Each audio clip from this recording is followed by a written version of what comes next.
right, guys. So we're ready for episode 3 of the Racial Draft Podcast. Uh, we are sponsored on my end by uh, grapefruit vodka and grapefruit juice. Brought to you on my end by Grandma's Old Whiskey and Coke. And Nathan? Just plain old water. Plain old H2O. That is on brand for Nathan. So everybody, this is Michael Ford, the regular host. This is everybody, Marky. This is the I guess we'll call you the somewhat co-host. And our guest host today is Nathan McCarter. Nathan, tell everybody what they need to know about you. Just a southeastern Ohio multiracial nerd. That's pretty much all people need to know. Wow, you kept it really simple. And for those that want to know, Nathan's going to be one of our, at the moment, our only, but one of our captains of the multiracial team, which stealthily, the multiracial team has the most power in the racial draft. They have the ability to pull from any number of backgrounds to compose a multiracial character. I assume we follow a one-drop rule, so that makes sense that they'd be the most powerful using that sort of criteria. Yeah.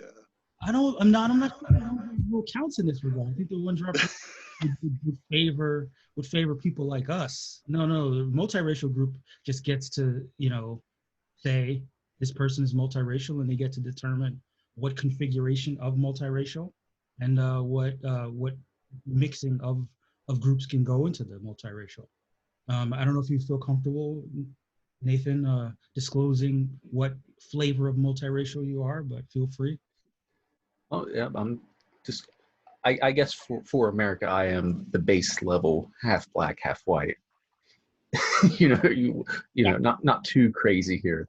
Factory model biracial. American standard. Absolutely. That's cool.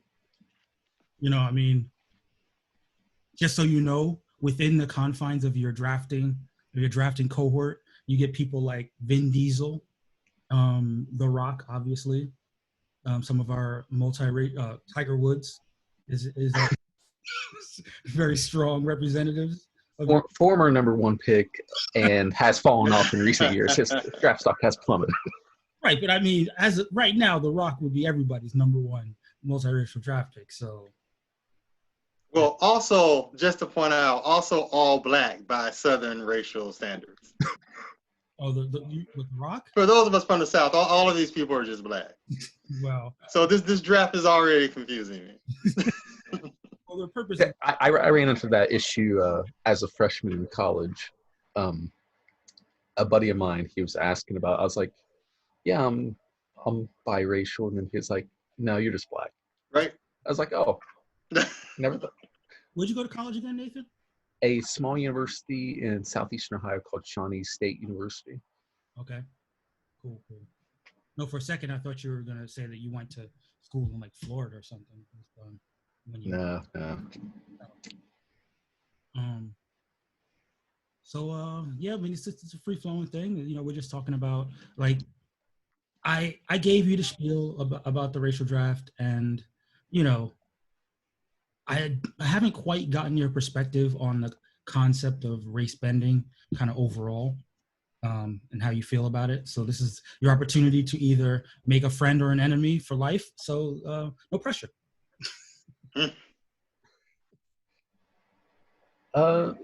It doesn't bother me.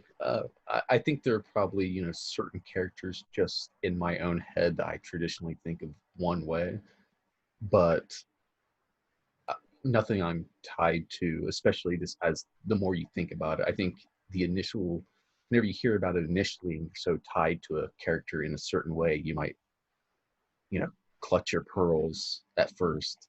But just as you think about it and where we are as a society, you become more accustomed to thinking outside the box and how things can change just from where these characters were developed and created at, in a time where this wouldn't even be, you know, conceptualized to where we are now. Yeah, I agree. I mean, one thing that comes up a lot when people talk about um, demographics is that they say that, you know, multiracial is you know, they're going to be more multiracial people as time progresses, and that makes me think about all these stories that we see, like sci-fi or comic book stories that are set in the future. Like, why isn't the dominant racial group, if you would even call it that, you know, like, why aren't most people multiracial in the future, if it's, especially if it's supposed to be like some utopian future? And from a casting perspective, it just doesn't make too much sense to hold on to one character being a particular race, because it's not like there's going to be an influx of new characters. I mean, there will always be new characters, but you're always going to have these staples that we've had for decades now. Those are always going to be around, and not opening yourself up to casting them outside of their original race doesn't really make that much sense. Oh, for sure. You know, I mean, I mean, this is something we talked about on an earlier episode. I get why someone would feel, if you were, say, Russian, you know, and you felt that a character's Russianness was a big part of their identity, for that aspect of their identity to be lost. I can understand feeling um, an ownership over a character in that way. But if we're just talking about broadly speaking, you know, being white, you know, you're gonna have to explain it to me. You're gonna have to sell it a little bit more as to why that character, more so than other white character, is more entitled to. Well, can I stipulate two things on this? Can we stipulate for purposes of the podcast, one, that James Bond is a superhero? Um, sure. I don't know if we're gonna be drafting James Bond. All right. Well, just for purposes of this premise or whatever. James Bond does have a film out right now, so I've never seen a single James Bond film. never. Well, you're missing out, Nathan. That's a whole different discussion on how you had such an empty childhood. But my other point is, I actually have zero interest in seeing a black James Bond. I don't actually need to see Idris Elba be James Bond. So I'm actually, I get this, but I actually am totally fine with some characters maintaining a particular ethnic identity. So I kind of understand where you're coming from, but I want to do a hard sell of Idris Elba as James Bond before I give you an opportunity to expound on your point of view. I think that was more of an endorsement of Idris Elba embodying the characteristics that people traditionally associate with James Bond, and wanting, you know, and feeling like he in particular was someone that a lot of was one of the first black British people that someone could legitimately see as James Bond. You know, so it was more about Idris Elba specifically than the idea that James Bond needs to be black, you know, as a broad concept. Yeah, but the general concept seems to be that James Bond needs to be something other than a white male. I mean, that's why we're floating female Bond and we're floating black Bond and we're doing all this other stuff or whatever. But this particular character, I'm totally fine if he just stays European white male. I have no issues with that whatsoever. The one thing, if I can interject here, the one thing I would say is, from my understanding, is James Bond is a member of, like, it's a group. So I don't know why you couldn't do 006 and have that be your Jane Bond, or 009 and that be your Black Bond. So I don't know why. Well, you could totally. I mean, they've certainly done that, right? Historically in the franchise. I mean, there definitely have been 00 operatives of different gender, 00 operatives of different race, but it's not a Bond movie unless it's 007. I think it's so that's where the argument's going to be. I don't think most people probably don't have a problem with 006 or 009 being black or female. I doubt that's an issue. Right, I agree. I think in the upcoming movie that would have come out this spring, but for coronavirus, we were going to see a black woman be a 007 that was not James Bond. But you know, that remains to be seen how it will play out. But I think what it is that James Bond himself, the fictional character has so many um, characteristics of suaveness and debonairness, and like he's an archetype. And I guess the idea that nobody but a white man can embody that archetype is something that people want to somewhat collapse the boundaries on. Not to say that uh, the priority is to make James Bond not white, but if there's a candidate out there who could fit the role, that candidate shouldn't be ruled out if that candidate happens to be non-white. Or I definitely see the argument for why the concept of Jane Bond is a little bit off center, unless with one caveat, if we're talking about a gay character, like if we're talking about a bisexual or queer woman who's just out there the way that James Bond would be out there with all types of people. Sure, I suppose that still allows that character to embody what we would traditionally think that James Bond would be. Can I rebut a little? I know Nathan hasn't seen these, so I won't belabor this point. But actually, Mike, as a fan of the series from movie 1 to movie now, who's seen every single one of them, James Bond is a misogynist thug. He's not the things that you are describing. He's a person who's constantly failing, constantly getting women killed, constantly abusing women, getting them murdered. He's an awful character. And if you look back at a lot of the earlier movies, a very sort of blatantly racist character existing in a blatantly racist world. I actually just don't even see the need to even place a Black person in that space as some sort of achievement or whatever. He's actually not that great a guy, from my perspective. Go back and watch Dr. No. The movies start racist and they stay racist. And I love these movies. Look, I did watch at this point, a decade ago, and I was like, whoa, this is way out of pocket, But obviously, in the modern, like if we're let's say from Pierce Brosnan forward in James Bond lore, I think they've done an interesting job of interrogating what the Bond of the novels and the Bond of the 60s and 70s were as compared to trying to make Bond relevant to today. And I think that there's probably an easier pathway to making Bond relevant to today as a man of color than making him relevant today as a white man. So Nathan, are you a Doctor Who fan? No, haven't seen a single episode. Okay, Nathan, you're going to be hard to work with on this podcast. No, I've only seen some of the new Doctor Who. Eventually, I'm gonna binge it during my time of Corona. It's worth a top because I would also stipulate that is a superhero. Yeah. And they're doing sort of exactly what we're talking about with Bond with that character. So it would definitely be interesting to hear you guys take on that down the line. I have a take on it. It may be sort of a hot take, maybe too hot for episode 3. So maybe down the line. But with Doctor Who, with the Doctor, as it were, they made the Doctor a woman, but still white. And it's going to be interesting to see how those intersections work out. Like I had said on other podcasts, being that it's the racial draft podcast more so than the gender draft. Those the issues that come to mind when you gender flip a character are a lot. We as 3 men on a podcast are probably not as qualified to talk about the things that would create more depth. Oh, that intersectionality is going to get you every time, Mike. Exactly. Every time. But to that end, so my new top choice to play James Bond actually is Henry Golding. Have you seen Crazy Rich Asians?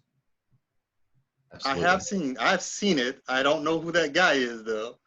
Oh, he's the male lead in Crazy Rich Asians. Oh, the like handsome, sort of super nice, handsome, perfect guy. And he also is British. Nathan, have you seen that movie? Crazy Rich Asians, yes. I also watched him in the Christmas movie with the actress who played Daenerys on Game of Thrones, who's name is escaping me right now. Yeah, why is it bothering? It's escaping me as well. That's what Google's for. And hopefully I will. Well, I mean, you spend a decade calling her Khaleesi instead of her actress. I want to say it's Elizabeth something or other. Elizabeth, that sounds totally wrong. Emilia Clarke. Amelia Clark. Here we go. I knew it was an E word. I feel like 1,000 people just downvoted this podcast for not knowing that. Yeah, probably. That's awful podcasting, probably. Listen, that's why we have to Google the podcast. Nerd credentials revoked. I have not seen that movie. I will watch it, but I had a take, and I don't want that take to be true. So it's one of the things that keep me from watching it. He was also in. Are you fans of Guy Ritchie movies?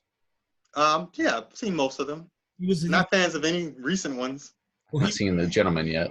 He was in The Gentleman. He was a villain, in fact, in The Gentleman, which is weird because I don't know. I think the qualities that Henry Golding brings to the table, one of the top ones is likability, and it was interesting seeing him play a villain.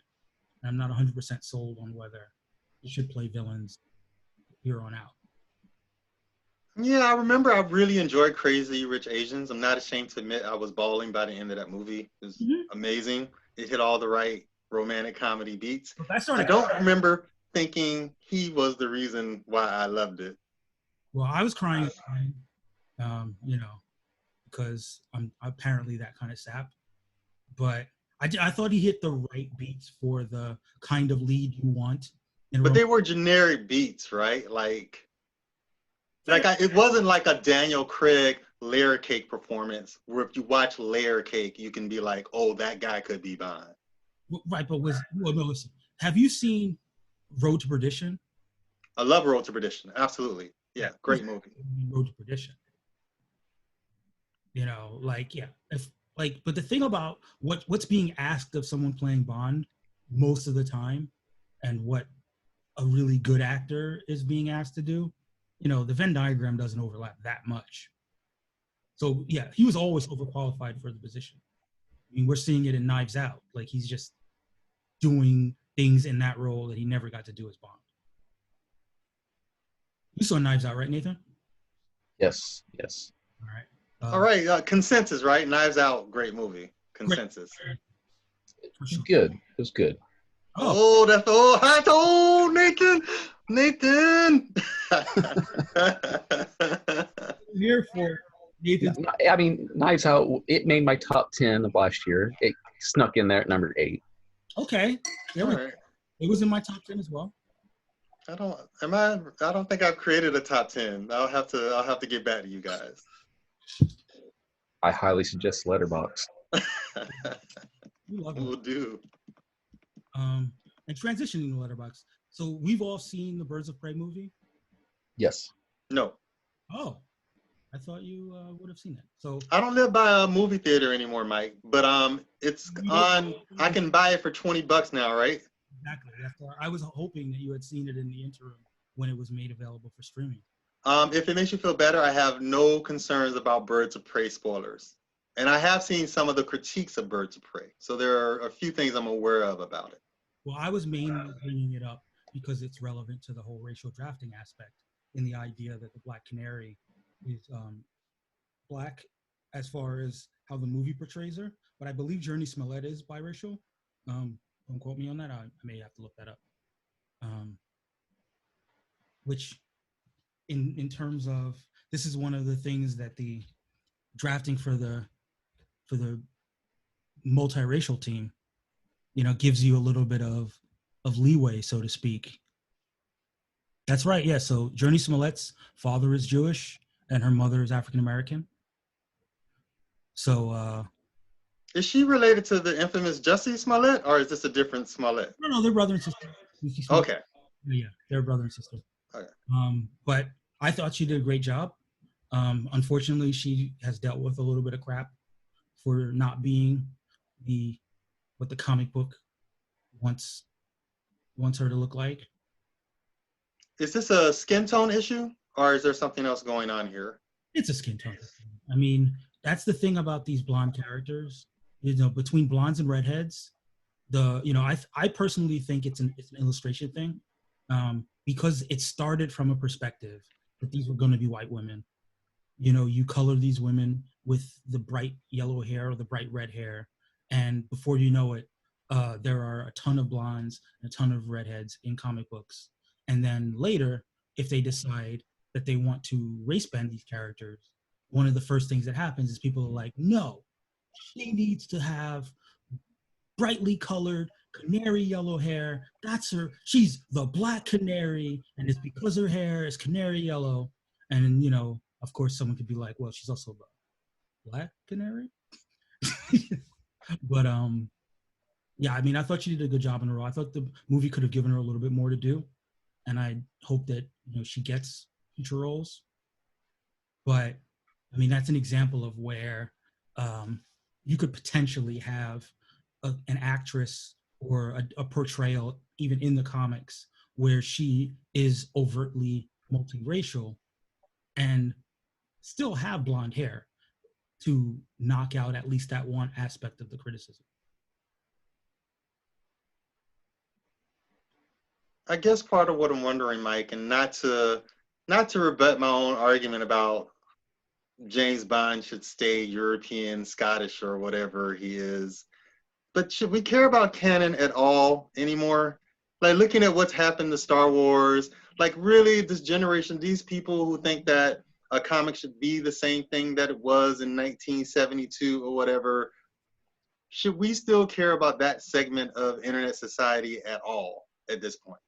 So, right? Shouldn't the creators just move forward with what they want to move forward with? So there's always going to be this rabid internet culture that's complaining about something. So I think that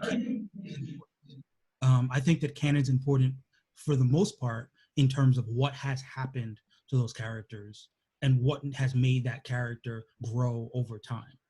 But I don't necessarily think, and again, this is one of the reasons why I thought about this concept for the draft of, I don't think in every case a character's racial background is important to how that character has developed over time. And in fact, I think that if you can, I think that there are ways to create more layers for that character by changing their race.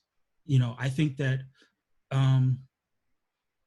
so one of the things that not too many people, so you've seen Watchmen, right? Yeah, of course. The series or the movie? Well, I've seen both, but. Yeah. The movie / comic or whatever. So the Black Canary was based on, sorry, not the Black Canary, the character Silk Spectre was based on the Black Canary. She is also a second generation superhero whose mother was a superhero also named Black Canary. So back when DC made, when Alan Moore wrote Watchmen, he wanted to use DC characters, and then he had to change them, which is why they have those characters that are closely affiliated.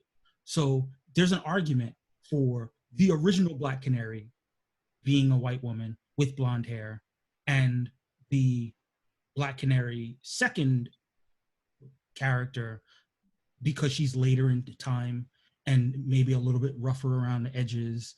And she's frequently, I mean, in the comics, she's frequently paired with the Green Arrow, and she is often kind of the foil for him and his privilege. That's a character that probably should be white, because he means well and he's super liberal, but sometimes he goes far, off of where he needs to be and has to kind of be reined in by someone who's a little bit closer to the people that he's trying to help from his ivory tower. So I think that there's an argument for the Black Canary 2, the younger Black Canary, being a woman of color that can rein in this well-meaning rich white guy that's saying all the right things and trying to do all the right things, but maybe a little bit too misguided because of his privilege. To me that is an example of taking the established canon and marrying it with a more progressive, more modern take on what these characters should mean in the present day. Well, I mean, I think what the series did in that context was incredible. Oh You yeah. know, the way they took the context of the original comic and flipped those storylines on its head was one of the most amazing creative processes I feel like I've ever seen. Yeah, Nathan, you right? The show? For Arrow? No, Watchmen. Watchmen. Oh yes. Yeah. Yeah, we talked a little bit about Watchmen when we did our first podcast, but feel free to chime in with your thoughts about Watchmen in terms of how it um, dealt with race. Yeah, I thought it was an exceptional show by all regards, and I think that's reflected in the critical acclaim it received. And I mean, we've seen the reports come out already of how in Oklahoma they're teaching that history now, just based off the show bringing it to light. Oh wow, So I didn't hear that. yeah, That's I, brilliant. I I believe it's Oklahoma, could be Texas, but somewhere in there. Oklahoma is definitely where it happened. So Yes, it was the Tulsa riots, but one of the two states is implementing it into the public education system, and I so mean, it was incredible work. Like I actually nothing. I'm shocked when something ends up being that good. To be honest with you, yeah, I actually was sort of stunned by it. yeah. And just having that impact speaks to the level of work that it was. yeah, and again, that goes to the idea that you have your canon, but just because you have your canon doesn't mean that you can't tweak it in ways that the original creator didn't even anticipate and make for a more meaningful and more poignant text that resonates for people now. I guess what I want to do, Mike, is refine my point a little bit. I guess I guess what I'm really essentially saying is I don't need to see a black James Bond, but I also don't care if they do. And I'm just wondering if we should give so much power to the people who are obsessed with this, right? Is that a voice that people should stress about? If you want to make a black Bond and that's your creative vision, Mm-hmm. should we care so much about whatever the peanut gallery is on the internet that's always going to have a problem with something like that? Like I don't need to see a black Bond, but it's totally fine if they do that.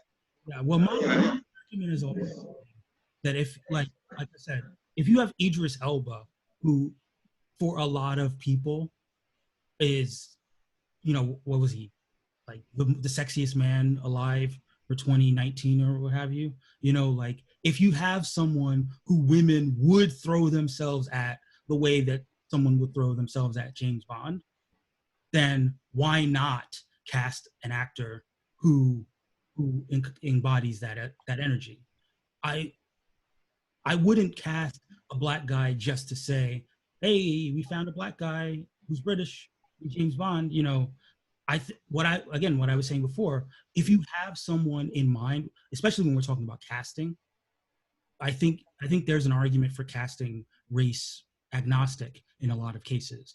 I think that if you did, if we're just operating in like a comic world or in a novel world, and they're just saying, all right, so now we're just going to make James Bond black.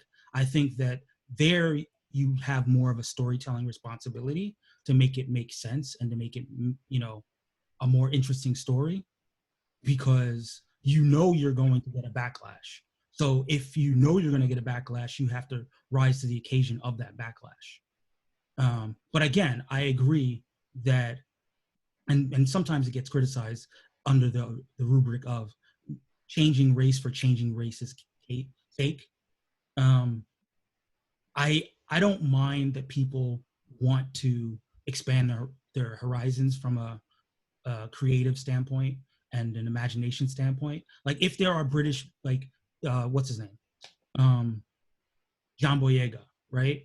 Like if John Boyega wanted to, as a little boy, have a James Bond that he could look up to that was black, or whatever, the next John Boyega, like who am I to say no, can't have it, got to be a white guy, you know?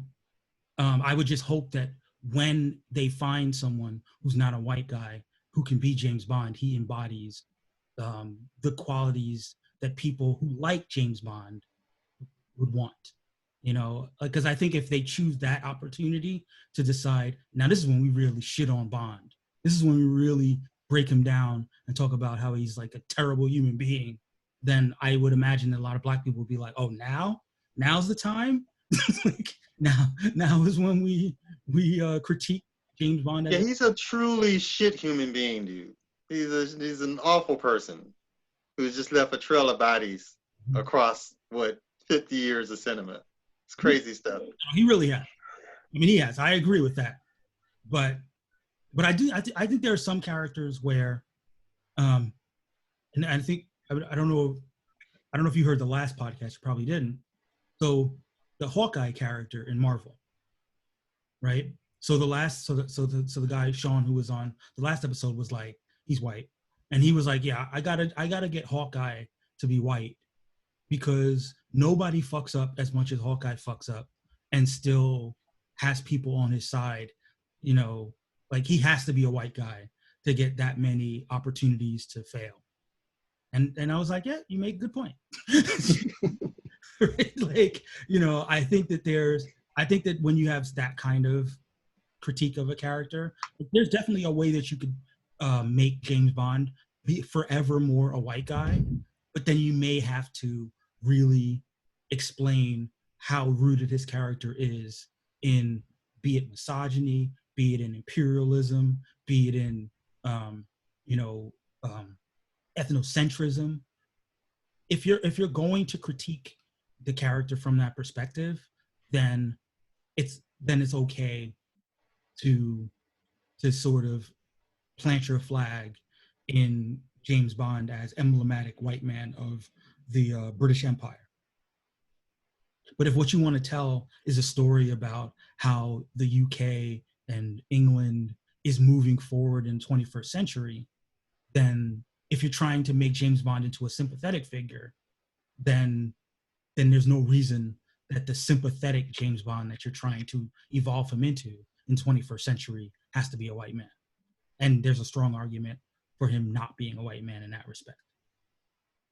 Yeah, I get that. I get Will Smith Wild West vibes from the whole thing. like sometimes these changes just don't work unless the story is there. No, and that's why Watchmen is the miracle that is. Yeah. Yeah. No, say your point, Nathan. I just wanted to say Wild Wild West was fantastic. So. Why is Nathan trolling me? Oh, fantastic. Are you counting the song? One of the all-time great bad movies. Okay, fair enough. I'm glad you made that distinction, Nathan. You're killing my soul over here. If you watch that movie and don't enjoy yourself, there's something wrong with you because it is ridiculous. I certainly recall it being an unbelievable experience. Speaking of Will Smith, you guys remember the movie Hancock? Oh, yeah. Terrible. Yeah, absolutely terrible. I actually think Hancock's pretty good. I don't know what's going on with me and Nathan tonight, mate. Thought Hancock was sort of ahead of its time for a superhero movie. 100%. So I only found out a few years back that Hancock was inspired by Superman 3. I did not know that. My new fact of the day. Yeah, so you know how in Superman 3, he's Superman gets infected by the synthetic kryptonite with the nicotine or whatever, and he kind of turns into a dirtbag. You know, that's the big twist that happens. Superman becomes a dick. He's going around, he blows out the Olympic flame. He's just, no longer helping grandmothers across the street and kittens out of trees. He's just, sitting at the bar, drinking, growing out his 5 o'clock shadow, just being an ass. Like, so someone saw that and was like, that would be an awesome movie. And that was the impetus for Hancock. And, Will Smith did a great job in the role. And like you said, I thought it was ahead of its time. He was essentially playing Black Superman, but So wait, I gotta follow up on this. So Nathan, do you sincerely not like Hancock? I'll say this. I have not watched this since opening weekend, and I did not enjoy myself at all. Wait, were you 8 when the movie came out, Nick? Well, that came out in 2008, somewhere in there. Oh, is it that recent? I thought it was even older than that. That might be right. I feel like Hancock came out in 2002. Yeah, 2008. So Really interesting. Well, I just feel like it doesn't follow sort of traditional superhero hero molds, and that's part of what makes it sort of interesting. oh, It's it in, certainly does not do that, and that was part of the big draw going into it that made me excited. And it's one of those. It could be one of those things where I say this all the time about film. Expectation plays a huge role in your satisfaction. So I like to go watch a movie several times, and like I said, I haven't seen that since opening weekend, so maybe my perspective would change now Mhm. with the time. But going into that opening weekend, the trailers were awesome. It's a Will Smith led movie, and I was just supremely let down. Yeah, I'm still disappointed they didn't make a sequel. they flirted with that for a long time, I feel. It was reasonably successful, I thought. So I'm surprised that hasn't happened. Yeah, well, I think what happened is that everybody involved in the movie became a bigger deal. Wow, it made 624 million worldwide. It was a big deal. It was a successful movie. I know they flirted with a sequel. That's more than a lot of DC. That's more than a lot of DC cinematic universe. That's like Justice League numbers. Yeah, it's very close to just. It's like more money than Ant-Man made. Oh, and adjust for inflation, Mike, and it's over. It crushes Justice League. Very wow. Yeah, they really need to. They need to figure out. Well, like I was saying, it has Will Smith, Charlize Theron, Jason Bateman. Like that's hard to get everybody back. Okay, so now totally sort of related, unrelated. I have a totally reductionist comment just to get you guys' take on it. Nathan, are you a Fast and Furious guy? You watch that series? I watched the series for the first time probably 6 months ago. Now, I had seen Fast and Furious, the first one, and I think maybe the second one, and then I stopped because it just was not for me. But They're awful movies. last year before Hobbs and Shaw, I watched the entire series. Oh, and then you saw Hobbs and Shaw? Yes. So that was sort of where I wanted to go with it. There's a scene where Idris Elba does the whole I am Black Superman thing. Mm-hmm. And he's playing a villain. So I'm just trying to figure out what should I take from that on a deeper level? And I suppose the answer is nothing, right? He's just trying to say I'm a black guy with superpowers. There's actually nothing deeper because it's a Fast and Furious movie. Or is there something more complex going on there because of the Bond thing? I don't think anything about that series is complex. Right. Meta. I think it's meta because it's Idris Elba, and I think there's a little bit of the Bond thing. I think there's a little bit of the fact that he was in Marvel movies, and somewhat underutilized in those movies. And I think it's basically like I'm the superhero but I'm a villain.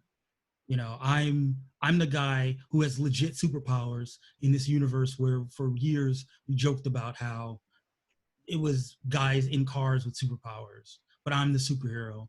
And listen, if we're going by Fast and the Furious rules, whenever they make a Hobbs and Shaw sequel, Idris Elba will be on the side of the heroes because there's the face turn for all the villains in the previous movies. So I'm looking forward to Black Superman being on our side for once. But just to follow up on the Thor thing, I don't know much about what is Thor, Norse mythology or whatever. But Thor's kingdom is like the most diverse place ever. Like his whole team is diverse. Do people complain about that? I don't know what goes on these Reddit boards, but that can't be the history. People lost their shit when Idris Elba was cast as him. Huh. Did not know that. They were like, this is political correctness. He is clearly supposed to be a white man. This is based on Norse mythology. Then, Norwegian people. Like, what is this crap? But again, people like Idris Elba. So wait, same thing with Tessa Thompson? Less so because I guess by that time, people were kind of used to it. And by the time the Valkyrie character is not anybody's fave. Some on the internet somewhere, there's someone who's a Valkyrie stan. But they did an interesting enough job of keeping the door open to where the character that Tessa Thompson was playing may not actually be the same Valkyrie that's in the comics whose given name is Brunhilde. Is it maybe Brunhilde? I don't know how the accents go or whatever. And in fact, there was some speculation because that character is gay in the comics, that the woman that Valkyrie had a relationship with or something with, who died in her arms during that flashback sequence, was Brunhilde or whatever. But it has never been confirmed one way or the other. So she's a weird character because she gets it from one end because people are mad that they race bent her, but she also gets it from another end because people feel like she was insufficiently gay to be playing a character who was very gay. But in general, people like Tessa Thompson, so they're just happy that she gets to be in a Marvel Cinematic Universe. And like this is one of the upsides when you do a race bend with a casting. If it's an actor that people like, all people need to do is see that actor in the role, and they sort of go, all right, we'll let it go. Like there will be some critics, but the majority of people will be just happy that character is being portrayed in a light that makes them interesting and charismatic and fun, and they want to see that character again. Well, in terms of race and sexuality, the most progressive of this DC Marvel stuff is the Arrowverse, right? Oh, for sure. Like Arrow without a doubt, right? Yeah. Nothing, but my only thought about that is that that's a much younger generation, essentially. So I wonder what it means for the future of all this stuff. Well, and I also think that one of the things with television as opposed to movies is the upside of how much money you're going to make when you do a TV show versus a movie is very, very limited. Like every little bit you'll hear about how some Disney movie will give like lip service to the idea, one line of dialogue, the idea that there's a gay character, and then a month later you'll hear about all the countries that have either banned the movie or censored the movie because of that one line. Well, I will say this just to follow up on the DC universe and the television shows. I do admire sort of how progressive Arrow is as a show. Sometimes when I'm watching Flash, which I admit I'm only 3 or so seasons into, so I don't know if they do a better job with this later, it always confused me on Flash that what you have is an adopted white child into a black family. And I can't think of one time in 3 seasons that the word race ever came up on The Flash. Yeah, it's a very confusing show to me, given how progressive they are on Arrow. So, in fact, this year on Flash, they actually have a black showrunner. Oh, okay. They've never had one before. But Berlanti is the same guy who's doing Black Lightning, right? Well, is that the same guy behind all of this stuff? So he's the super producer. He's the super producer behind it all, but he's not the showrunner on any of those shows. So there is a black showrunner. There used to be 2 black showrunners on Black Lightning, husband and wife, but they had some marital problems. So now I think it's just the woman who's the showrunner. But the fact that there are black people leading the writers' room on Black Lightning is why the show is like so blackety black. It's also, unlike the other Arrowverse shows, it's filmed in Atlanta rather than Vancouver, so they have more black people to pull in as extras and the like. It was just always strange to me about Flash. Like, there's so many sort of blatantly racial storylines that are completely ignored. He's living this sort of innocent love storyline with his foster sister or whatever she is and her dad, and none of the issues there have anything to do with race. I guess because they're in Canada where everybody's happy, I suppose. One thing that's a character being race-bent, right? So the Wests in the comics are not black. Okay. So the whole, even the foster sibling thing, that's a CW-ism. That's not something that's been in the comics. They really sort of started from a perspective of, we're going to take these characters that were white in the books and make them black. And I would imagine that that's part of why it's been hard to write around or write into these racial aspects because they weren't present in the text, and they just, to use the internet parlance, didn't have the range to. Wait, so why do you think they racially bent that then Well, in the first place if they didn't want to deal with those issues?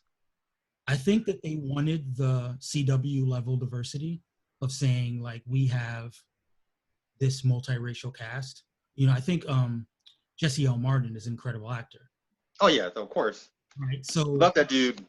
yeah, and if we're doing like dad rankings in the Berlanti Arrowverse, like he's probably the number one dad in the across all the shows. Like, so it's a thing that we, like, Black fans like to talk about, how it's like, we're seeing Black fatherhood, every week on Flash, where he's being a Black dad to eat to his white son.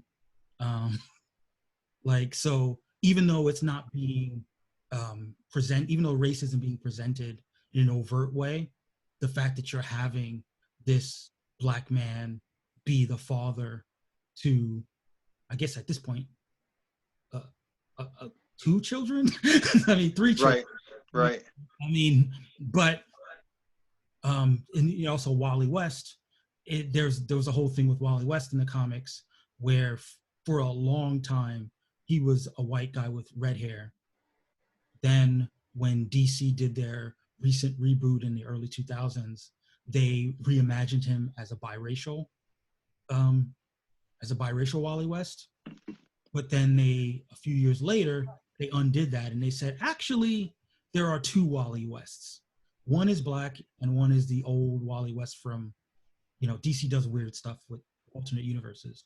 But I think that there was the idea that they were trying to diversify with race bending, but they didn't bring in the writers who could really flesh out the racial aspects. And it's funny, Candace Patton, the actress that plays Iris West, talked about how certain things were ad-libbed by her and Jesse L. Martin, and they ended up keeping just as Black actors rather than things that the writers themselves put in. I actually don't know her background. I always assumed she was biracial, but I actually don't know her background at all. I also don't know her full background. I don't think she's talked about any white parents, but I don't know too much about her. What about you, Nathan? Do you know anything about Candace Patton? No, not off the top of my head. Yeah, I mean, I know she talks about being a Black woman, so it could just be that she's, that's how she identifies. But well, there's a high level of complexity there for me because, as a Southern Black person, we adopt all people into Blackness. Yes. Right? I mean, there's no Black person in the South who thinks of Barack Obama as a biracial person. But obviously he is, and there's a high level of complexity there. Sure. But they vote for him because they think of him as a Black male. Mm-hmm. All right? Same thing with Halle Berry, right? Oh, yeah. Right? She's completely 100% fully adopted into full Blackness. I don't think anyone, which is unfortunate for her because it means that people aren't really seeing the full complexity of her identity. Right. But you also get the sense from her movies that she's also embraced that. So I don't know. And that's the thing, if we're going to bring it back to the racial draft, that would be, as the leader of the multiracial team, that would be something that you'd have to think about when you think about a character being reimagined as multiracial. Yeah, Nathan, how are you going to handle that? Are you going to have characters that identify with both backgrounds equally, or are maybe not accepted by one over another? Like, I have a friend who, she's half white, half Korean, and her family does look at her differently, maybe not fully accept her into her Korean family. I mean, that's a story that could be told with a fictional character that that a lot of people would probably resonate. It would resonate with a lot of people, rather. There's a lot there in terms of the different permutations of what it means to be racially identified, either the way you self-identify and the way other people identify you. It looks like, I don't know for a fact, so Candace Patton's from Jackson, Mississippi. She grew up in Texas, and she went to SMU. I don't know. I couldn't find any information about. Well, just from SMU alone, she gets 100% black status, so it's fine. She's adopted. She's in. We draft her. Yeah, and you know, I mean, the rumor is that she's currently dating J.R. Smith. Oh, well, she can't date anybody blacker than J.R. Smith. All right, identity confirmed. I should have led with that. I should have. Yes. You buried the lead, Mike. So, Nathan, do you watch those Arrowverse shows that we were referencing, or is that not in your wheelhouse? I watched maybe the first 4 or so seasons of Arrow, and I watched probably 3 or 4, whatever the final season of Flash was that had the guy in the chair. I'm not too familiar with Flash. I think that was season 4. Yeah, and I mean season 1 of the Flash I thought was spectacular all the way through. Season 2 I thought was just as good, if not better, and then it took a nosedive swiftly starting in season 3. But I've heard from a lot of people that Arrow and Flash kind of, after they dipped, they went back up, but I just haven't had it in me to go back and binge all of the episodes. Honestly, Nathan, until quarantine, no one could keep up with all those shows. I tried. I mean, no one. I would say the big knock was that Arrow was used to spin off the Flash, and then I think the Flash was used to spin off the other shows, Legends of Tomorrow. And I think that both shows took a dip because they both took characters that had been established on those shows out of the cast, and then also took time that would have been better devoted to creating a good show with either of those shows and tried to launch the spin-off shows. And I think that having time to get back to focusing on the characters, integrating new characters in these shows themselves have led to them bouncing back. But by that time they had lost viewers. And then, unfortunately with CW, one thing that happens a lot is you get the sort of fandom fights. I don't know how, I mean, you're not a big internet player like I am, Marky, so you don't know how. I've been in a Reddit subreddit every now and then. Yeah, so CW fandom fights can get really bad because they tie into like shipping. One character, those characters. Can I just tell you that my wife had no idea what shipping was until I explained it to her about 2 months ago. It blew her mind. Whoa! She'd never heard the term. She didn't believe it was real. Wow. Total non sequitur, but I mean, I guess a sequitur, but yeah, she didn't believe the term was real. Yeah, so like I've known about shipping. I've been on the internet because I used to watch Lost, and Lost was a big shipping show. See, I go back even further with that, which to ER. Ah, that is way back. They were shipping on ER? Oh yeah. With Greg Clooney and Juliana Margulies? A little bit after that, between Dr. Carter and Abby and Luca. Oh. It was I used to love ER, yeah. Yeah, Carby and was it maybe Luby, something like that, and it just terrible names. Yeah. But there was fighting between those two on old school message boards of which one was the better couple. Yeah, because I'm pretty sure I wasn't on the internet when ER was on there. So I already know you're more tech savvy than me, Nathan. So when I was watching Lost, there was the big Jack and Kate shippers, and then the Kate and Sawyer shippers, and they used to go, they used to kind of go crazy. And, obviously there was Buffy, they had their shipping, and I think at some point the CW learned that if you can get the shippers into your show, you'll get a certain hardcore fan base, and every show from that point on had some level of shipping and some level of like hardcore ship wars. And I think with comics, it gets interesting because you already have these, going back to what we were talking about with canon, you already have these canon relationships that people feel like, well, obviously Clark Kent's going to end up with Lois Lane. Like, Right. why are we even playing this game? You know, but then there are people like, but you see, in this scene, he clearly held Chloe's hand and he looked lovingly into her eyes. So who cares what your canon says? And, you know, and it goes. Well, just to follow up on these CW shows, Mike. So Supergirl, like Uh-huh. they actually have race bent a lot of characters on these shows. Now that I think about it, so what's the guy Joey Olsen, Superman's friend, best friend, or whatever, who's the super handsome black dude now? James Yeah, Olsen used to be Jimmy Olsen. Yeah, I'm awful at this, but they race bent that, but I don't feel the same sort of need for race to be addressed there that I sometimes feel on the Flash. So here's the funny thing about that character. So he was race bent, but he wasn't just race bent. They turned a character that was kind of like a kind of geeky, nerdy guy into a hunk to make him. And a superhero eventually. Yes, but I was going to sort of lead there because he sort of starts out as this because it's Supergirl and not Superman. They make him into the love interest in the beginning. And a lot of people weren't really into it. They thought she had more chemistry with the nerdy white guy that was on the show. But you know, they did their thing. They did their. It wasn't on CW, on CBS at the time, but they still sort of adhered to the same principles.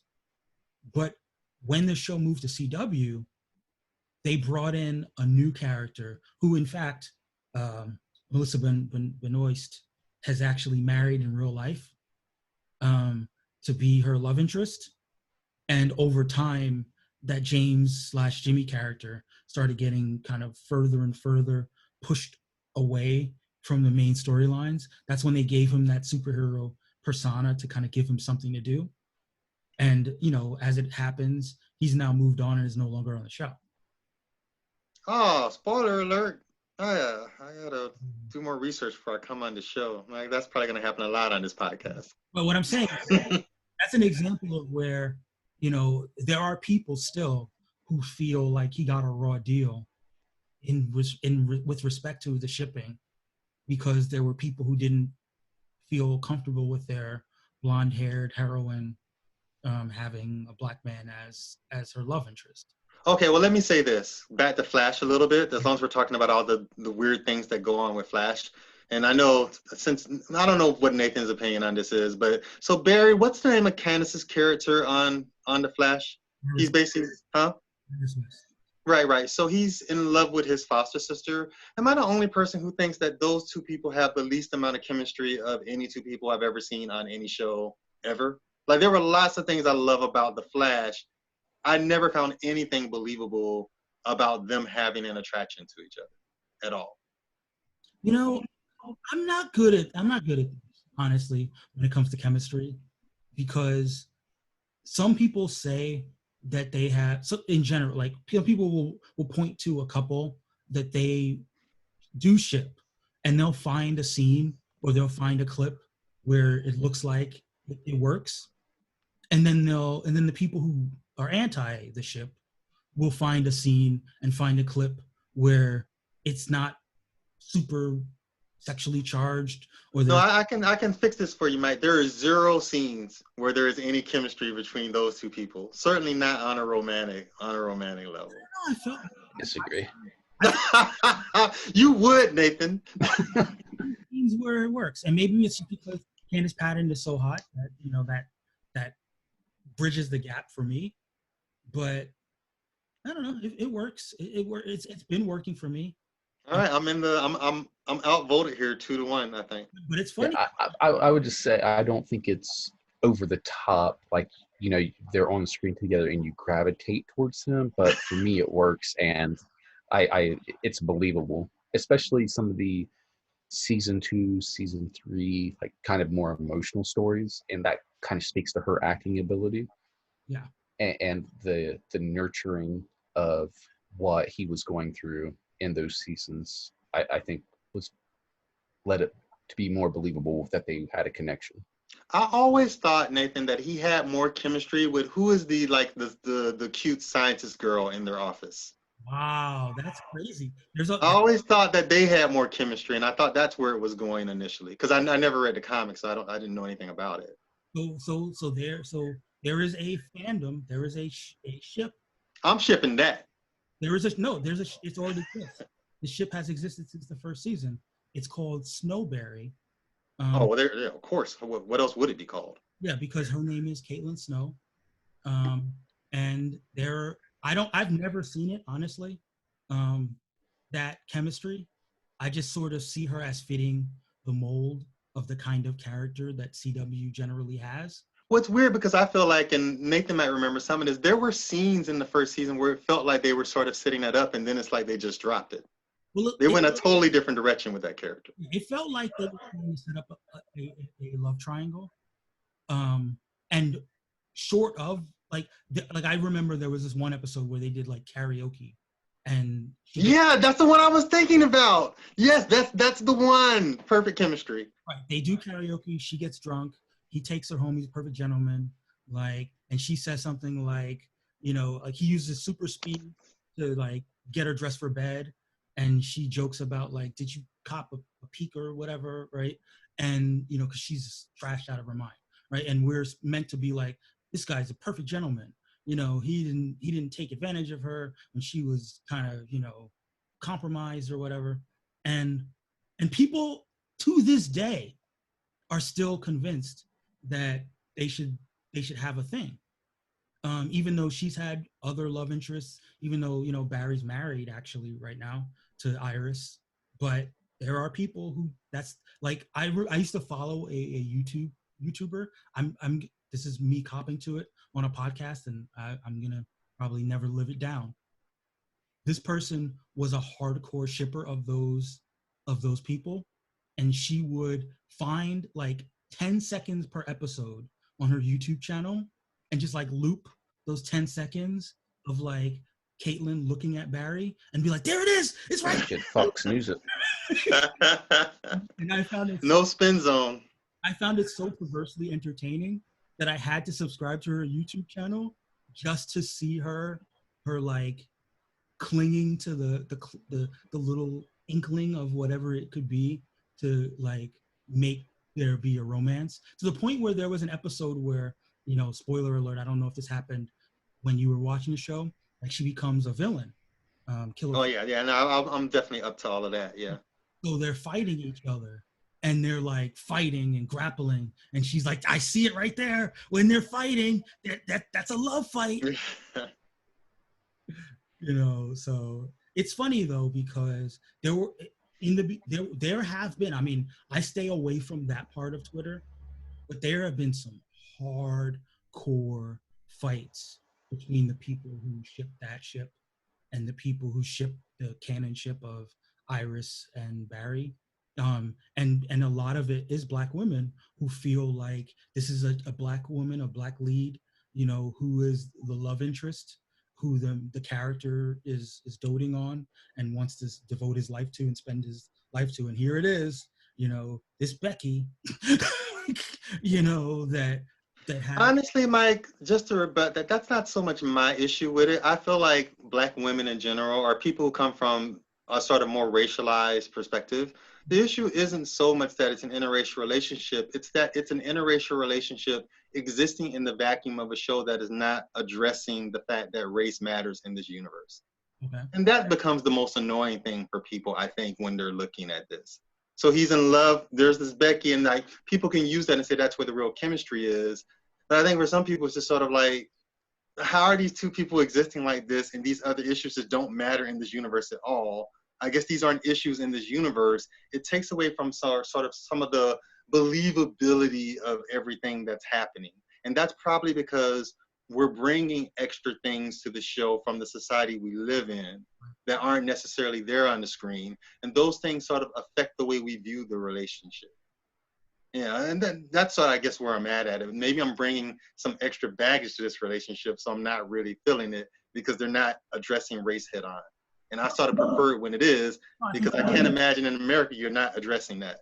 no, I think that's a flaw in a lot of the CW shows, that if, you know, to the extent that race is brought up, it's usually dealt with within the confines of one episode. It's not something that lingers and can be a meta storyline. And, you know, and it might just be because they don't have the writer's room that feels comfortable delving deep into that. Oh, and just total tangent, Mike. If you want to see this dealt with well, watch the Netflix reality series Love Is Blind. And an Have you watched amazing show. Yeah, isn't it crazy? But they address the issue head on, and they talk about it a lot, and that's much more organic to me, because how could you not? Mhm. You're doing this in America or whatever, and it was just very interesting and entertaining to me, I thought, to see people sort of actively grappling with wanting to be in this relationship and what that sort of means in this sort of racialized context of our society. Believe it or not, Love Is Blind nailed it. Crazy. Interesting. Well, part of that was that Love Is Blind takes place in Atlanta, so you get a lot more of that as opposed to if they had chosen a different city. You know, I don't think I even knew Love Is Blind was Atlanta. I think I just assumed they were locked away in a hotel in LA or something. I don't think I knew that. I could speak on this for an hour. That's totally for a different podcast. But from what I've read, is Netflix specifically wanted this experiment to work out, so they chose cities so that when the experiment and the pods were done, they were still in the same city to where they could continue the relationship. Ah. Okay. Yeah, didn't know that at all. Wow, that is very interesting. That is, by the way, other than Tiger King, probably the show, at least in my household, everybody's talked about the most in quarantine, Yeah, which is so weird. I ran through Tiger King this weekend. I'm happy I did. But I don't want to go too far off the tangent. So No, apologies. It was just a comparison between Love Is Blind and The Flash, and it's weird that we got to that place, but I was just trying to find an example that I thought did it a little better by addressing a natural progression. It's funny. It's like if you want to think about interracial relationships in comics that are canon that have worked, it's really just like Luke Cage and Jessica Jones. Right. There's some people feel like the Iron Fist, what's his name? Sorry, Danny Rand, Misty Knight interracial relationship is another one that people hold on to, but they never got married and had a child the way that Luke and Jessica did. But that's an example of where it's weird because they don't talk about it a lot, but they talk about it enough to where you can't hide from the fact that Luke is black and Jessica's white. Well, Luke is centered in Harlem, though, so I almost feel like sort of by definition, you don't have to talk about it blatantly because the surrounding universe is always sort of dealing with it. Maybe. But it's weird because so in Jessica Jones, and this is something that I noticed this is discourse around Jessica Jones as portrayed in the Netflix series versus how Jessica Jones is portrayed in the comics. So I don't know if did you watch the Jessica Jones Netflix series? Oh, me, I've watched everything except for I'm saving the final season to say goodbye to the Marvel stuff, so I haven't watched the last season yet. Of Jessica Jones? Jessica Jones, yeah. Everything else, though. Fair enough. Nathan, did you watch the first season of Jessica Jones? Yes, I think I didn't watch the last season of Daredevil, and I didn't watch Iron Fist, but I watched all of Jessica Jones. Okay. So one of the things that happened in the discourse around Jessica Jones is that in the comics, she's more portrayed as a train wreck than someone who has kind of done bad things.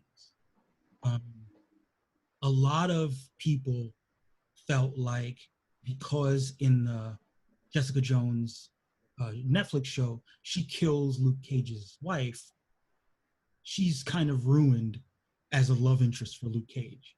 That the idea that even though she was under mind control when she did it, the fact that she did that and it took her as long as she did to cop to what she had done, means that she was gotten involved with him under false pretenses, and she's just forever, um, like I said, marred as a love interest.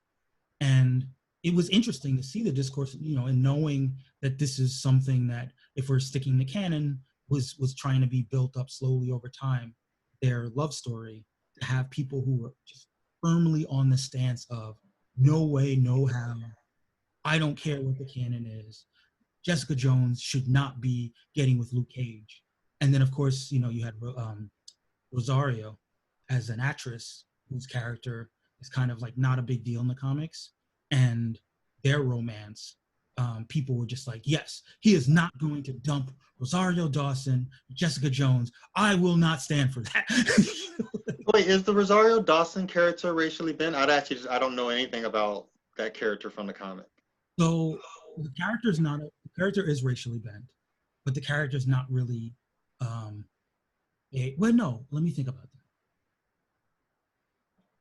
Her character's name was Claire Temple.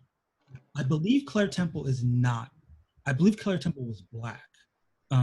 So let's check on that.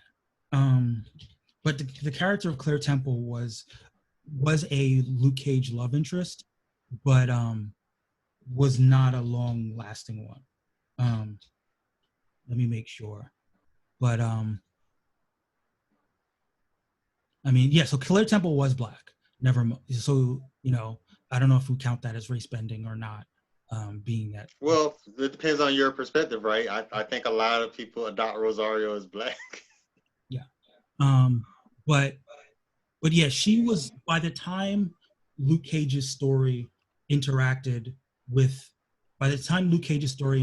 Jessica Jones' story, Claire Temple was nowhere near his orbit. She was kind of like from the early 80s and 70s, whereas the Jessica Jones Luke Cage thing was early 2000. So it was really, and this is another departure from the way that the universe was built in the comics. Luke Cage is a guy who's been being a superhero since like the 70s, or however they want to play around with the timeline in comics. Like he's of that era, and he's been allowed to kind of grow up. So he got his superpowers in his 20s, and then he's like in his 30s or 40s when he meets Jessica Jones as almost like a washed up superhero. And it's only later when he gets involved with Jessica that he decides, you know what, I'm going to get back into the fray. And as is, in the meta world, his character became more popular, so they started using him more. But in the comics world, it was like, yeah, I've just been kind of hanging out Harlem, just kind of doing my thing, just doing little things here and there, but not really out there like I used to. Back in the heyday when it's me and Danny doing fire. Like they really kind of played him more as a older guy finding his young guy groove. And that's why the transition into being a family man worked for him, because he's a young dad, or a new dad, kind of trying to balance his roughneck past with his now trying to be a role model for his little daughter. With the way that they portrayed him in the Luke Cage TV show, the actor's already in his 40s, and the actor's already kind of past his like coolness. And I think that when you're doing an origin story for a superhero who's a grown man versus a young man, there are going to be some pitfalls in terms of the conflicts and the sense of do I want to do this? Do I want to step away? That somewhat affected the execution. I think with Jessica Jones, because her character is meant to be a train wreck, who's trying to find herself. In the comic, she's a train wreck, and Luke is somewhat of a stabilizing force in her life because he's more of a been there, done that. Being a superhero is not all it's cracked up to be.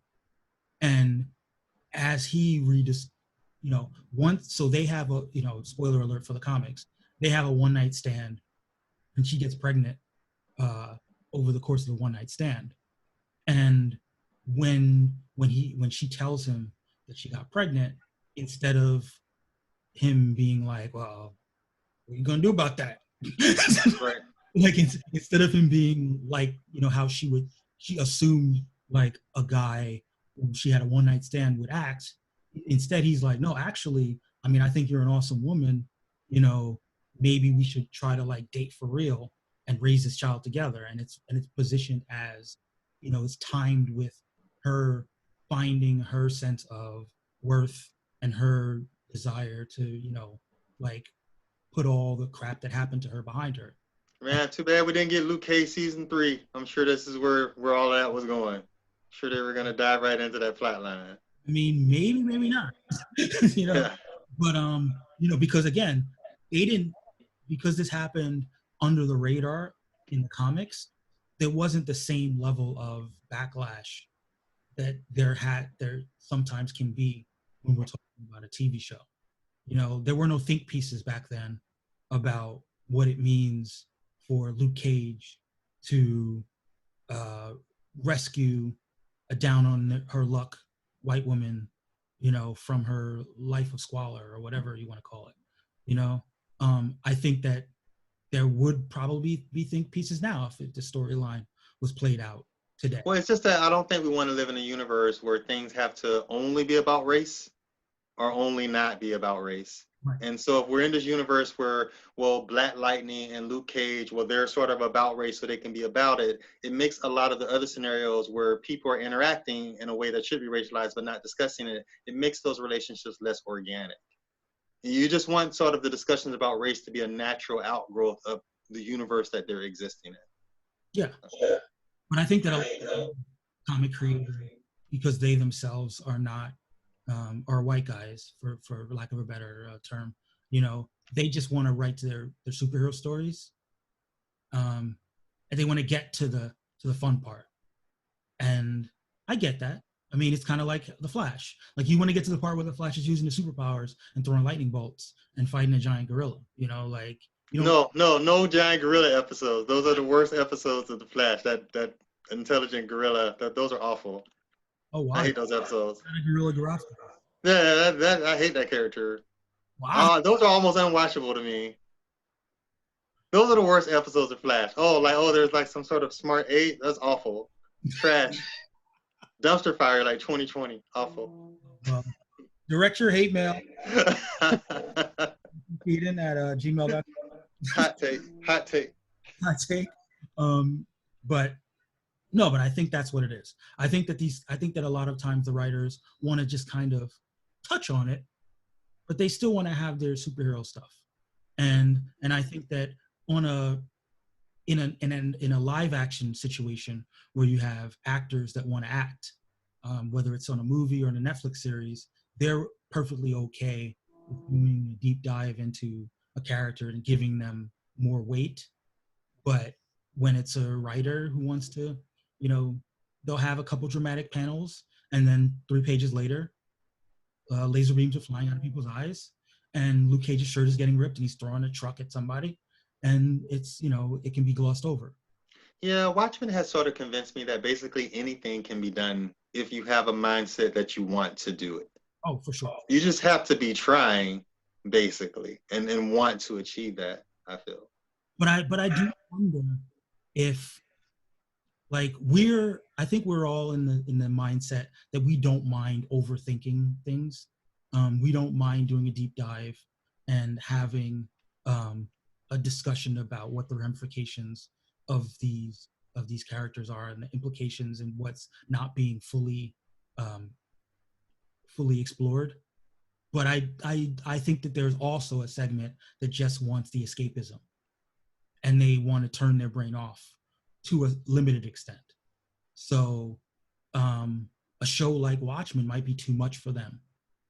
They want the costumes, they want the Dr. Manhattan, doing crazy stuff with his powers. They want Rorschach beating somebody. You know what I mean?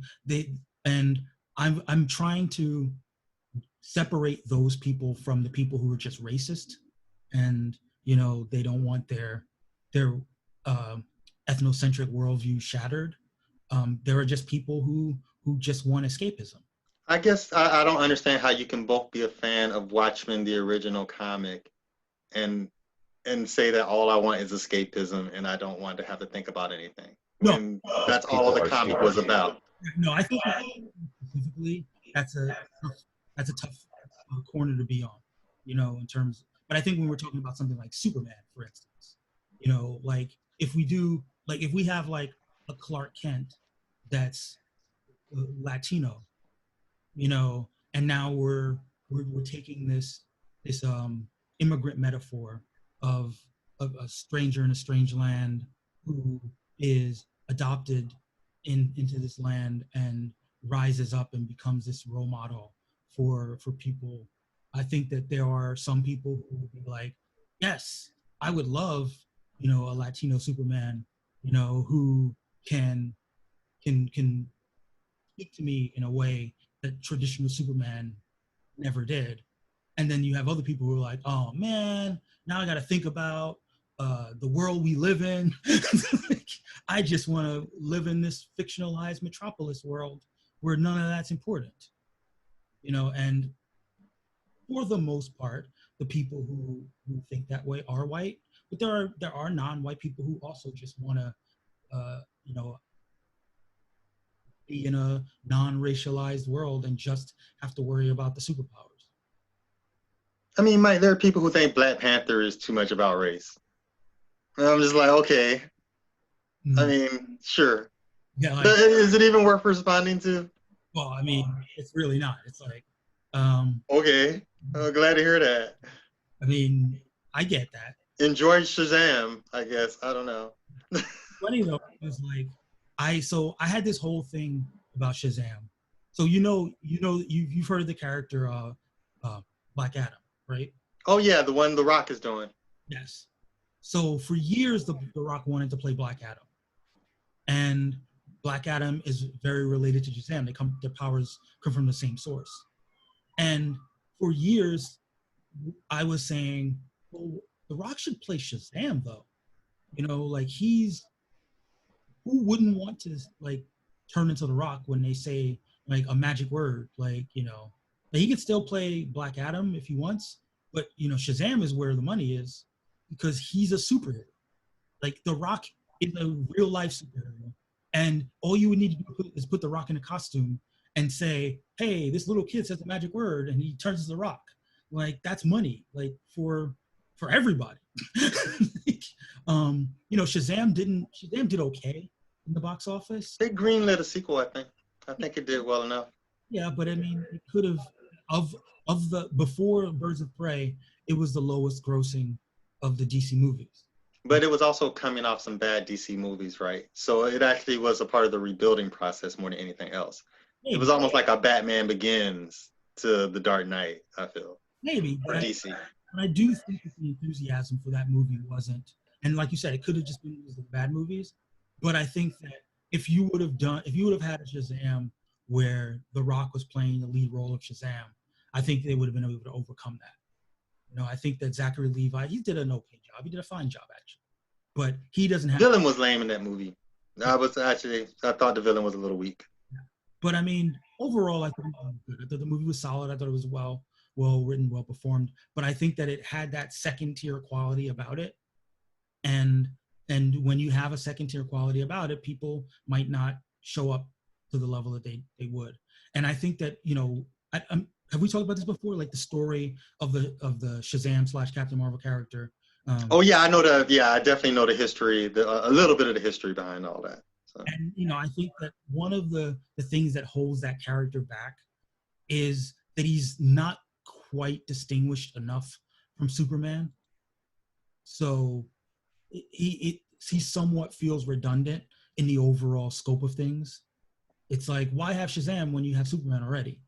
And I think that not enough is being done to to give people a reason to care about Shazam specifically as compared to Superman.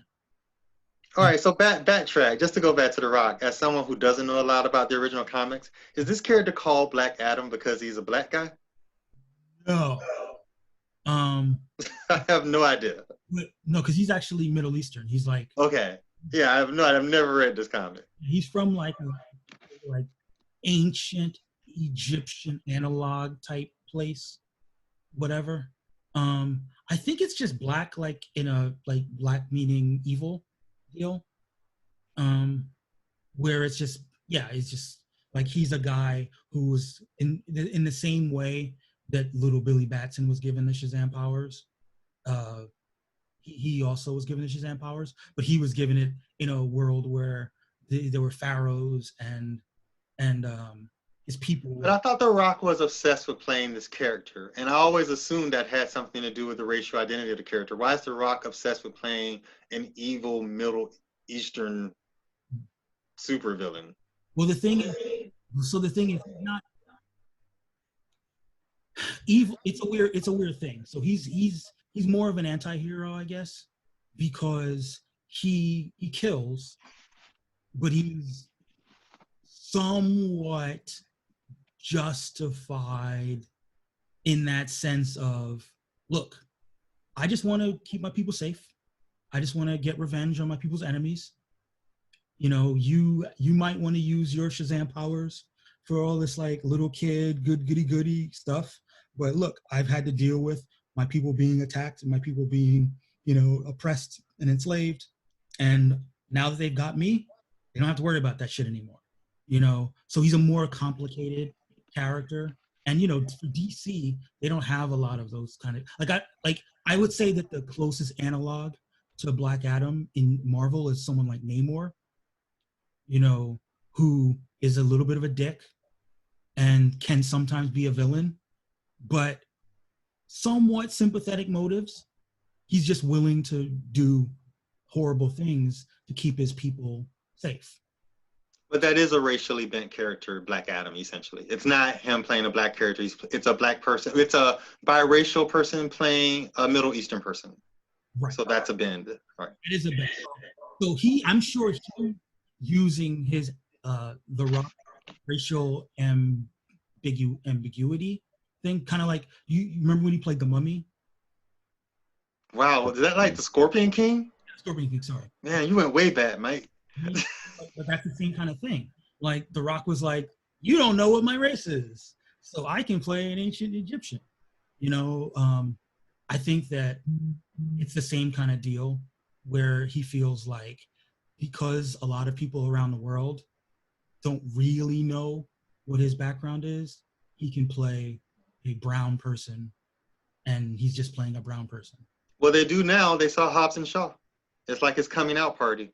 True. That was the most Samoan he's ever been in a movie.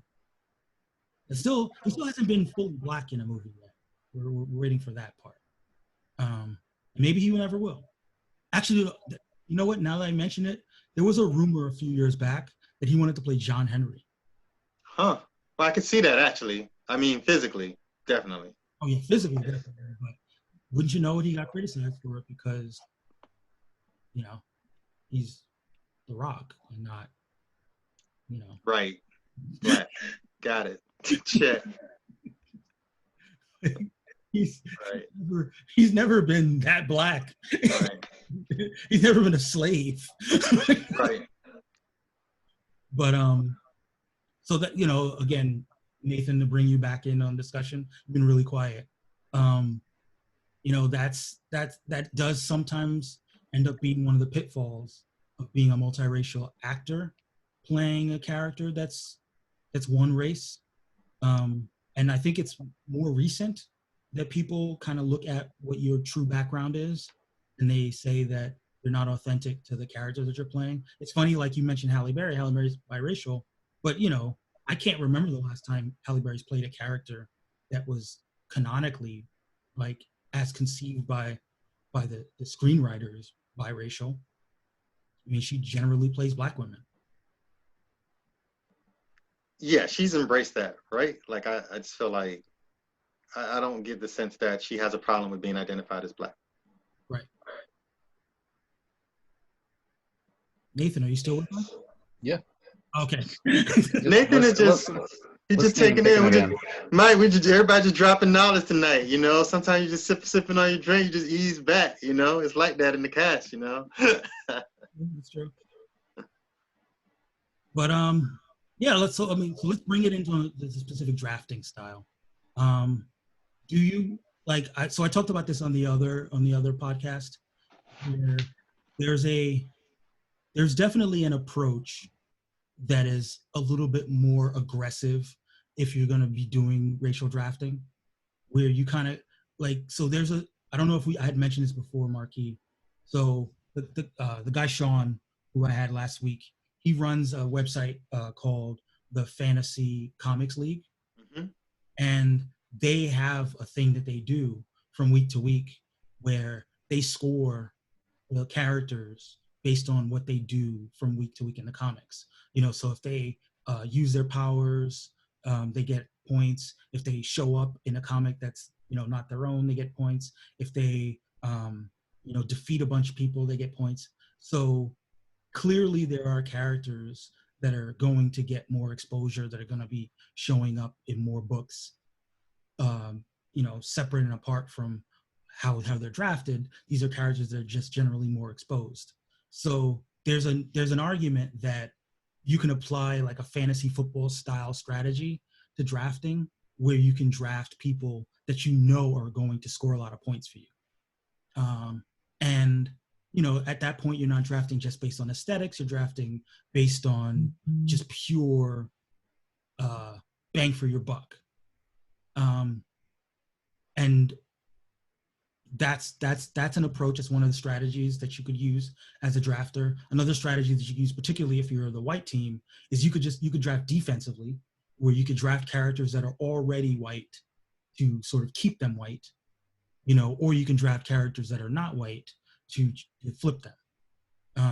I think that particularly when it comes to the multiracial category, there are a few characters out there that are already multiracial, and maybe they're not depicted as such. Like we just happen to know that, oh yeah, their dad was white and their mother was Asian, but the way you draw them, like for instance, so how Bruce Wayne has multiple Robins, right? Right. So one of his Robins, his current Robin, is his son. Did you know about that? I didn't. Yeah. So Ra's al Ghul? Oh yeah. Who doesn't? Christopher Nolan educated all of us. Well, Ra's al Ghul is supposed to be Eastern. He's not. Oh, well, right on topic. Yeah, he's not. He's what's the guy from Taken? Who? Oh, we don't speak about Liam Neeson anymore. But yeah, he's out. So that's this cancel culture. Exactly. We cancel Liam Neeson. He's out. Can't discuss him anymore. I don't make the rules. I just follow them. So. But yeah, so Ra's al Ghul in the comics has a daughter called Talia al Ghul, who was she was in The Dark Knight Rises, right? Also played by a white woman, because they kept it 100 with their whitewashing. But in the comics, they have like depending on who's telling the story, either drug affiliated, or not drug affiliated, but drug induced liaison, or something less nefarious. But basically, they have a one night stand, and the result of the one night stand is that she gets pregnant. A lot of one night stands without protection in comic book land. I'm learning tonight. Yeah, no safe sex in the comic book universe. You would think that a man like Batman has not a thing, I guess. All the precautions except for the bat condom. Right, exactly. But yeah, so a few years later, like she, some 10-year-old kid shows up that's been trained by the League of Assassins, and he's like, "You're my dad." And I can't remember the overall story behind it, but basically he decides Bruce decides that he's going to sort of deprogram his son from all this assassin training and kind of train him to be a Robin, to get him to move over to somewhat lawful good side of things. So that's Damian Wayne. Now, because Damian Wayne is the product of a white father and a Middle Eastern mother, like he should be somewhat brown, Swarthy, so to speak. term of art. Yeah, but for the most part, he's depicted as a white kid. But some writers have tried a little bit, to sort of lean into that aspect of him and give him a little bit more, pardon the pun, color. But yeah, I mean that's sort of what you could play with when you're handling the multiracial aspect. You could say, well, this is a character that's already multiracial. I can draft him to stay multiracial, and then talk about how those multiracial aspects can be played up or not. Or you could just go full out. So ironically, there was a story it's not set in the mainstream universe, but there's a story that just came out recently where Martha, she of the, dying and having the pearls and her name stopping Superman from We killing. got the same name. Where Martha Wayne is recontextualized as an Asian woman, a daughter of Hong Kong billionaires. So, she marries into the Wayne family, and therefore Bruce Wayne is multiracial. One could imagine a world where that is a strong drafting play, where not a lot could change for Bruce if he looked a certain way despite being multiracial. Especially if his parents are dead, we don't ever see, he doesn't have that deep of a connection to culture. He could go through life with a fair amount of white presenting privilege, but still have that in his background. So is there a scoring structure that we're using, or is it just a jumping off point for the discussions that arise from those picks? There's not a scoring structure for the draft itself. Once the teams have been chosen, there is going to be a season, and we're probably going to have another podcast or discussion that happens where we go over the scoring system that he has for his site, and maybe see if we want to tweak the rules, kind of like how, again, in fantasy football, you have your standard style scoring, and then you have certain things that people might want to institute, like points per reception or bonus points for this, that, and the other. I have some ideas of things that I want to institute, but I'll wait until all the teams are, have captains, and we can get down and have a summit about the scoring system. But yeah, I imagine there being a scoring system in place when the teams are finally picked. And I've talked to Sean about doing something where he does like a Matthew Berry style draft grade. Yeah, those always work out so well for me in fantasy football. So why not? You're not. Who knows? D-. Right. Who knows whether they'll work out in real life? But it'll be something fun to talk about. Whether since we're doing round by round, to have him assess just based on the scoring system, like who scored, who was the projected highest scorer of the previous round. You're gonna have to give me a lot of homework to read up on to be able to do this effectively, Mike. Well, I mean, listen, you don't necessarily have to be a drafter. You can just be like me, part of the peanut gallery. Oh, well, I can do peanut gallery. As I'm sure Nathan has found out, I can be a peanut, definitely. But Nathan, I was trying to get you to chime in on maybe a little say on what your drafting strategy would be? I don't really have a strategy. Just wing it, Oh, and find, you know,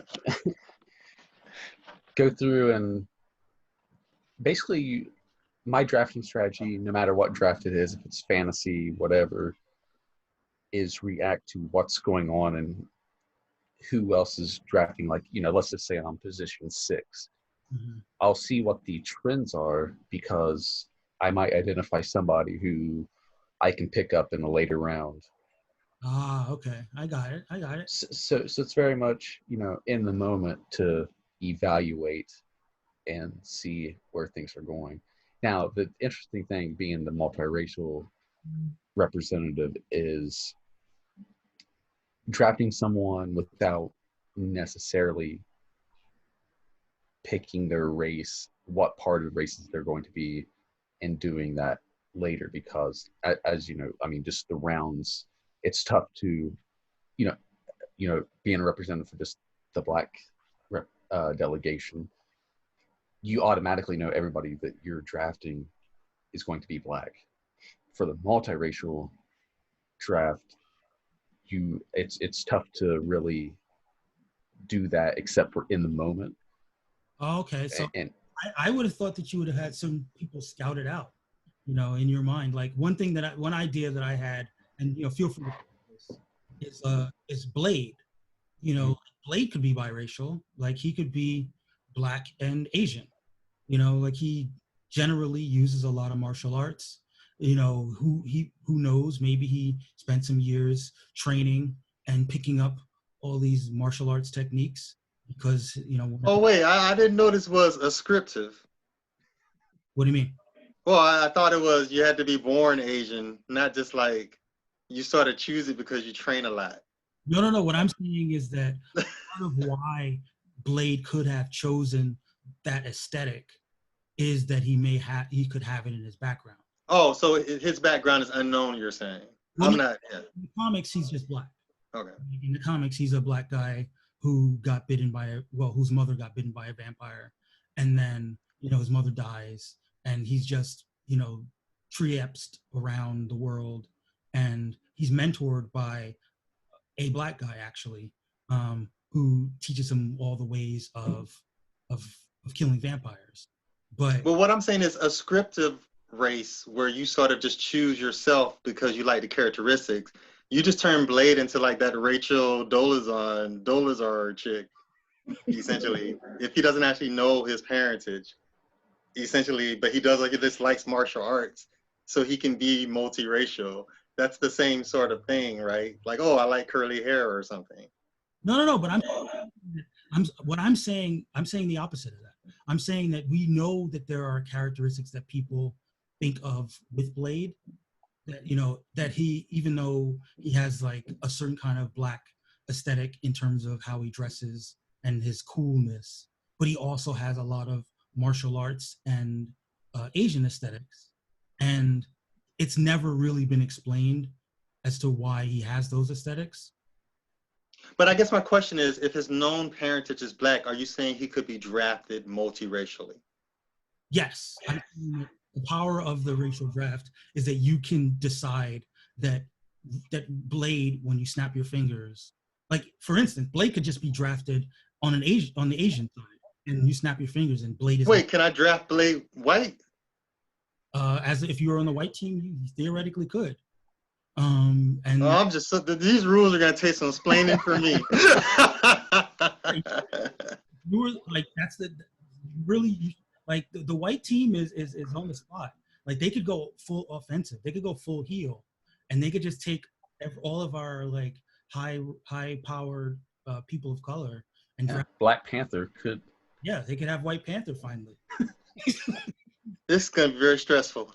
As the black people, you got to think about like, are you gonna leave Black Panther out there to be drafted by another race? Well, no, but that feels like a weird incentive now for everyone to just draft the most powered characters from the beginning, then, right? So everybody would just start with Superman and work their way down. I mean, regardless of race. I will say we went through this exercise a few years ago, just out of fun. And Superman and Batman, I think they were the first two taken. I believe Magneto was also a first round choice. So, I mean, just, in this process of just snapping your fingers and reimagining characters, obviously Superman and Batman, those A-level characters kind of would be at the top.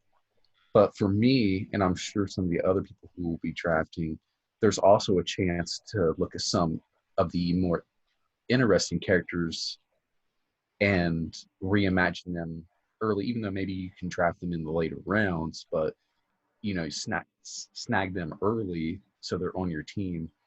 Because I mean, I don't think I'm really saying anything groundbreaking, but even though Superman is, the apex of superheroes, he's the most boring. Yeah. So And that somewhat ties in. Like you do want people to like your team, right? Like so, you want to have No, I want them to respect my teammate. They don't have to like it.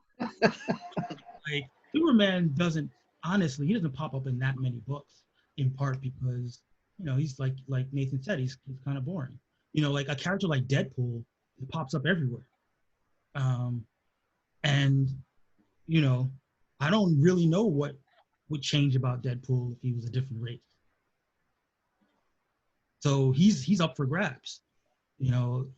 Peter Parker is an interesting character. We've all seen Spider-Verse. I think Season 2 greenlit. The sequel greenlit, not season 2. Right. That's the alcohol talk. Like, I don't think that there's anything inherent to Peter Parker that makes him have to be white. I think that he could probably play around in a lot of different racial waters. And that's a guy that's everywhere. But I would hope that I am the host. So as the host, one of the things that I can tease out is if you do draft a character, let's talk a little bit about what would change if you did draft that character as a different race, and some of the pitfalls and some of the aspects of the canon that would be slightly different. Some of maybe how the villains would look at them differently. So yeah, it's all one of the, again, you're not on Twitter, but the hashtag that I always use is all things are possible through the racial draft. So you can draft whoever you want for whatever race you want, but I would hope that it's a more interesting character once that character is drafted. And I'd like for, if you're on the show or if you're in the chat and you're talking about the draft, that you can explain what would make that character better. And you're not just drafting as a troll. Well, I love being peanut gallery, so it's way easier to criticize other things that people have done than to create things yourself. So that's an exciting opportunity to me. I'm hoping, I fully intend on springing all these draft picks on you and getting your first response once we start getting to the drafting, to see what your first take on these characters are. Trash. Also trash. So Nathan, not to put you on the spot, and remember, this is not binding in any way. Would you like to just throw out a character that you would that you might have your eye on for drafting? yeah, I can't say that there's one I have an eye on specifically. I definitely, for the early rounds, I would definitely lean towards the more known characters just for the name value. You definitely get a lot more out of that. But it'll take some research, maybe getting a short list, and then, just kind of playing it by ear. But for the discussion purpose.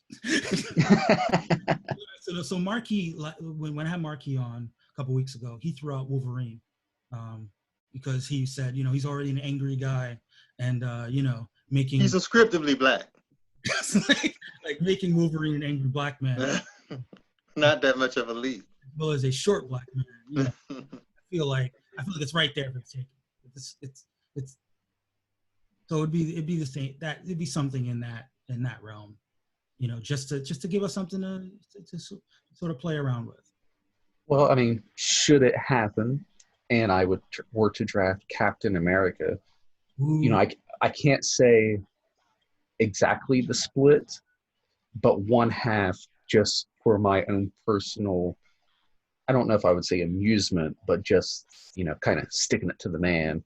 And he is Captain America. I would make him Native American. nice. Okay. Oh, I see what you did there, Nathan. Yeah.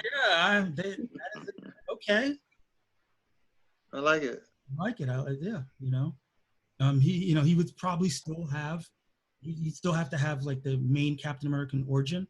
So there might be these aspects of like, how do we feel about exposing a Native American soldier serum, but he's fighting Nazis, and Nazis would hate, having to battle a brown, or white person.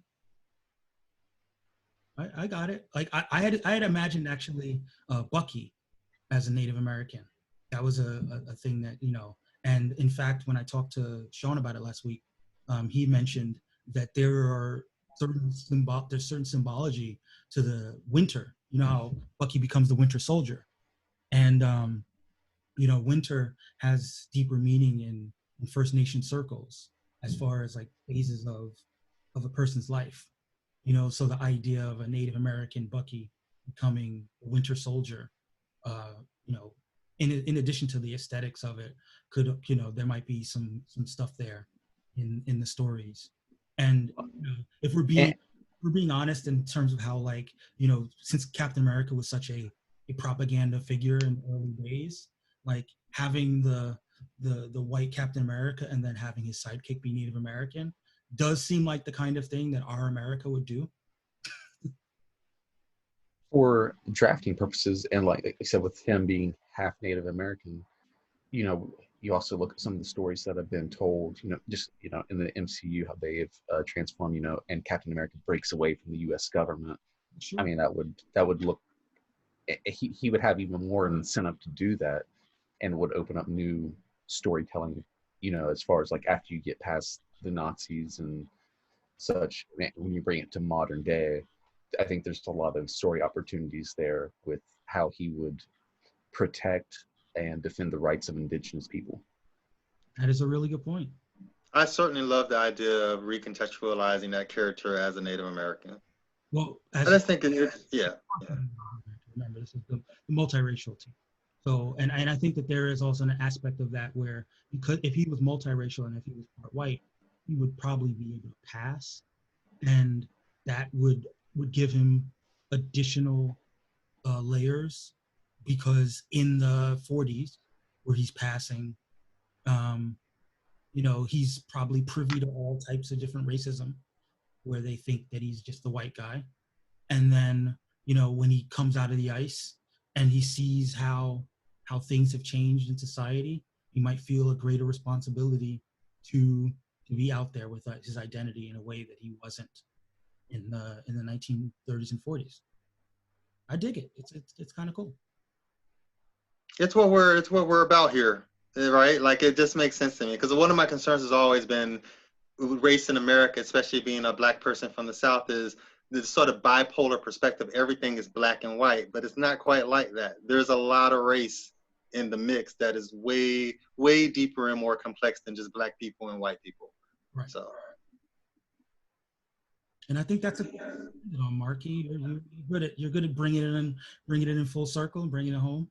That's why I made the big bucks. So Nathan, you have any parting words for the gang, for the listeners out there? Anything you want to plug? No, nothing to plug. I'm just excited to research some potential draftees. Most will be well thought out. A few I'm sure will happen in the moment, just to play spoiler or block, center square for the block. Keep your hands off Black Panther. Beige Panther. I don't think I could do that in good faith. So I think he's safe from the This dude just said you multiracial could draft delegation. Blade, man. He just said you could draft Blade. You can do anything in this draft. Black Panther might be safe from my delegation. I don't know about anybody else's. Nice. So that's been the Racial Draft Podcast, guys. Hopefully we entertained you for a couple hours. I still haven't figured out a sign off, but until next time, all things are possible. Stay safe, guys. And all right.